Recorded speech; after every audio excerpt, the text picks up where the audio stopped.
everyone, welcome to another video of me sort of reflecting on 2024 and things I did and that kind of thing. And today's video is one I made last year and maybe the year before, I can't remember.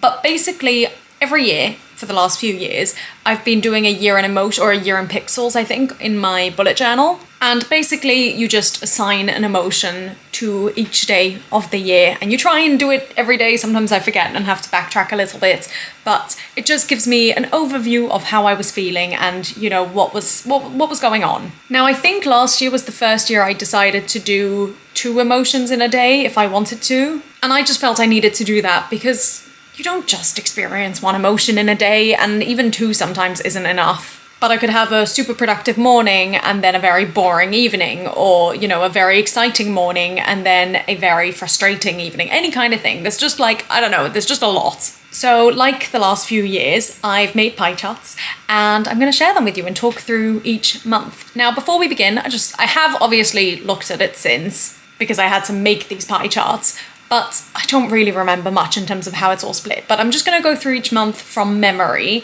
and then we can see how that reflects in terms of the pie charts. So January, I would imagine, was pretty chill. I mean, anyway, chill/happy is my most used category. I definitely know that, which is great. I'm so grateful that that's my life. But I think in January, I came off the ship and then I went to Ireland again for a week, I think. And then I was sort of just like grooving, you know, settling in London and, you know, just sort of trying to find my feet a little bit. And I think I just did a lot of chilling and relaxing and yeah, just a chill month. February, I think, was when I started applying for jobs. So maybe there are some, I don't know, exciting or productive days in there. I also did my shoot. I did like a BBC kind of documentary type thing, educational program, and that was 2 days of filming, so I'm sure those were very happy or very excited. March, I can't remember much that I did in March. No, maybe that was the month I started properly. I think those were my first like couple of shifts at both my jobs. So that would have been, again, maybe productive or exciting. And again, probably chill, I imagine. Oh, and I would have been studying, obviously. That's crazy. But that might have also been frustrating because I really enjoyed the course I did, but there were definitely things that were frustrating about it. Especially because I was waiting a very long time for my ethical approval, it just meant I couldn't do as much work as I would have liked. Yeah, I think that's what I would say for March. And then April was Pesach and the family holiday and just really exciting. I think lots of very, very happy days. I imagine, I think. May, I think, would have just been a lot of regular days, so either normal or chill/happy, because I would have finally like properly got into working and things. June, I imagine similar, except towards the end of it, my mum came and I graduated, so I think there would be some happy and exciting days there. July, again, chill, just working. August, same again, I think. In July, I did go visit a friend at 2 different times, I think. Maybe just once. But I definitely went to visit a friend, so that would have been both happy, but then also sad when I had to go. So yeah, August, I imagine, again, pretty chill, very normal. September was when I went to Italy, so that would have been exciting, I imagine. And like, happy, obviously. October was the Chagim and Australia, so lots of chilling. Definitely a lot of chilling and just very happy and grateful, although that's not an emotion that I put in there, but that would definitely be on there. And maybe some tiring as well from the flight or jet lag or whatever. Oh, one thing I forgot to mention in February is there may be some sad or anxious days because my colleague passed away at the start of February and that really played on my mind and still has. That's not sort of gone away, but definitely that initial shock was intense. November would have, again, the first half been very happy and chill because I would have still been in Australia. Then I'm sure there would have been an emotional day when I was leaving. And again, maybe some tiring days. And then potentially exciting or productive because I was looking for houses then. And then December would have been very exciting, definitely, in terms of moving here. And also probably tiring because I worked some long days. But also happy because I do like working and I thrive in it. And yeah. So now let me show you what it actually looks like in here before we go through the pie charts. There you go. So I do also have some other symbols that I don't reflect in my pie charts. The smiley face is just like very happy days. The exclamation mark is an extreme emotion. There's a squiggle to represent any sick days. And there's a circle. No, the circle is sick days. The squiggle is weird days. Sometimes I just have a weird day. But I don't really remember being that sick in 2024, which again, I'm very grateful for. I was sick, I think it was before I left to go to Italy or after, I can't remember. I think it was before because I was on the tail end of it while I was in Italy. But I'm not sure if there were any other sick days. Let me see if there's any in here. I can see one in March 2nd, and one in May 28th. That's really interesting because I don't remember that at all. And then September the 17th, that was around Italy, I think. Maybe that was just before I went. Or even while I was there, maybe. I can't see any others. 3 sick days in a year, I can handle that. And I'm sure on those days it wasn't like knockout, you know, completely can't do anything, but just like, I mean, I'm sure the one in September was just constant runny nose and maybe sore throat, but not like stopping me from being able to do life. And then I had no weird days. That's pretty good. All right. But now let's have a look at the pie charts. All right, here we go. So here is January. So over half the month was chill/happy, which is what I said. 26% productive. Okay, fair enough. 8% exciting. I wonder what was so exciting in January. Maybe when I left the ship, maybe going to Ireland. Oh no, the end of the month. There's 2 in the middle. Well, 1.5 in the middle. What happened at the start or in the middle of January? Oh, maybe that's when I was told I got the job for February. And then 1 on the last day of January. Interesting. Maybe that's when it was confirmed even more. I don't know. 5% boring. That's what happens when I'm not working. 3% tiring, 2% frustrating. What was frustrating? Again, maybe the ship. No, at the end of the month, it was half a day, and it was the 29th. What happened on the 29th? I wonder if it was a Shabbat, maybe? No, it looks like it was a Monday. Very strange. And then 3% anxious. That's not good. And again, that was 2 different half days, 1 on the 10th and 1 on the 14th. Sure. All right, let's have a look at February. This is, I can't remember what I said about this one. Oh yeah, sad, anxious, and probably also happy and excited. Oh wow, okay, interesting. 7% exciting. Again, yeah, that would have been the filming days. 33% productive. I did say about applying for jobs, so that makes sense. 55% chill/happy. 3% normal, fair enough. And 2% anxious. And I'm fairly certain that would have been, yeah, I can see, oh, actually, interestingly, it was 2 days before he passed away. That's very interesting. So yeah, maybe the sadness, I sort of let it be separate to the rest of my day, because that was, as I say, on constant and ongoing. On to March, 71% chill/happy. All right, 21% productive, also great. 3% boring. This is where we're starting to get into work, so less boring.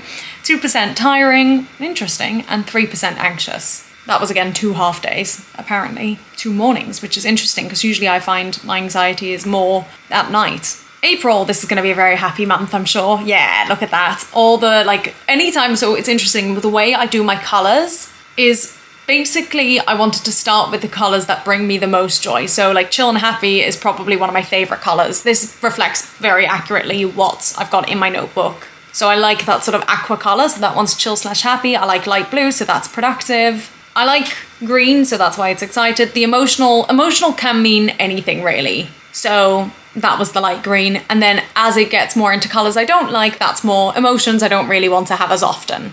So red is frustrating, purple is boring. I do like purple actually, but you get what I mean. Yellow, anxious, orange, you know, that like the light orange, not even a nice orange in my opinion. I don't want to be too harsh on the colours because I'm looking at them now and they are very pretty, all of them. But what I'm trying to say is if you see more blues and greens, that's a sign of a good month. I wonder if the like neon green, emotional, is when we left. What day was that? That was the, I would say around the 16th maybe? Let me check. Maybe the 15th? Yes, it was half a day on the 15th of April. That was the day we all left. So that makes sense. And then the 3% of normal days was just 1 day on the 21st of April. But yeah, that was a pretty good month, I must say. On to May, this is going to be very chill, I think. Oh, wow, okay. Interesting. What's happening here? 68% chill, 16% productive, that's good. 5% excited, also good. 6% emotional, that feels like quite a lot. I wonder why. And 2% sad, not even anxious, but sad. What happened in May? The sad was the second half of the 17th of May. I haven't a clue what happened then. Why was I sad? That's even around Eurovision. Why was I sad? It doesn't make sense. Anyway, I guess interesting. And then 3% boring. That's fine. June, let's see. 70% chill/happy, always good to see. 80% productive, that's gone down. But by this point, I'd already handed in my dissertation, so maybe I felt like I didn't need to be as productive. 10% excited, that's great, and that's probably got to do with my mum being here. 1% emotional, I can handle 1%. 2% sad again. Why am I having all these sad days? I don't usually have sad days. It is only half a day. It was the 19th of June. That's a shame, that's my friend's birthday. Maybe I was missing her. 2% boring, 7% normal. July. Whoa, haha. July was a great month. Look at that, 81% chill/happy, 18% productive, and only 1% sad. I'm really surprised by all these sads. That feels very, I think that was the day I left my friend though, so that's fair enough. And that's my Irish friend so I had a right to be sad because then I didn't see them again for another 6 months. But that's a great pie chart, that's a great month. That's really amazing. And the great thing about that is I mainly would have been working in July. And so it's nice to see that that doesn't really matter. You know, I can still be happy while working. And I'm very lucky to be in that position. All right, August. Let's see what you bring. Okay, 84% chill/happy. I'll take it. 8% productive.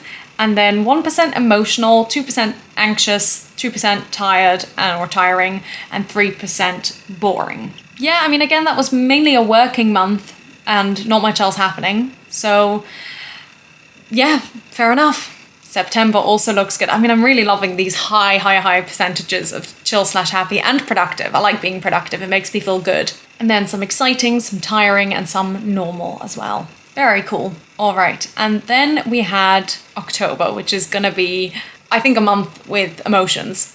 Oh, interesting. Okay, 13% excited, which makes sense because that's when I went to Australia. 76% chill/happy, also makes sense. So 89% between those two. And then 3% normal, 3% boring, 5% tiring. That's probably the plane. That would be my guess. Oh no, it's later. Oh no, I'm looking at the wrong month. Yeah, definitely the 10th of October was the entire day I missed, basically, because I was on the plane. And there's also a half on the 5th. I feel like that would have been the day after Rosh Hashanah. Was it a Shabbat maybe? Because that would make sense if it was like the 4th day after socializing and lots of things. Okay, well, anyway, what's the next one? November. Again, that's going to be, I think, lots of happy, but then also some sad and some excited and tiring, probably. We shall see. Oh, wow, there's a lot going on here. A lot. 72% chill/happy and 15% productive is always good to see. There's no tiring in there, which is very interesting. But maybe that's the emotional, the 2%, or the sad, the 3%. It might be the 3%. Yeah, the 3% is entirely from the day I left Australia, of the sad. Anxious is interesting, because that was when I was still in Australia, but maybe this always happens to me when I'm with my parents, whether it's here or there, or anywhere else. I get this almost premature anxiousness of knowing that I've only got a few days left to be with them, and then we go our separate ways again. Not totally, obviously, we keep in touch and stuff, but you know what I mean? Maybe you don't. Maybe you're lucky enough not to know what I'm talking about.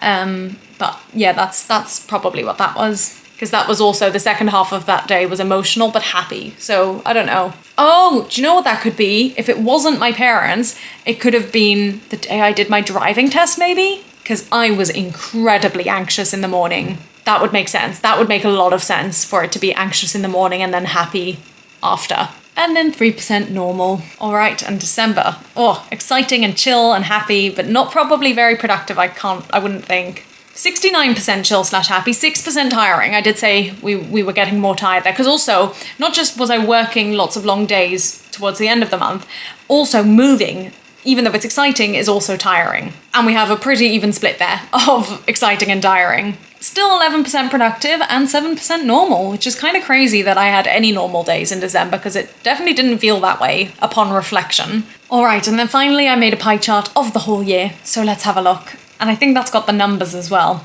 Let's see. Look at that beauty. Okay, a huge 70%, 257.5 days of my year were chill/happy. How lucky am I? Then a further 56.5 days, 15%, so a total of 85% between the two. I was productive, which is great.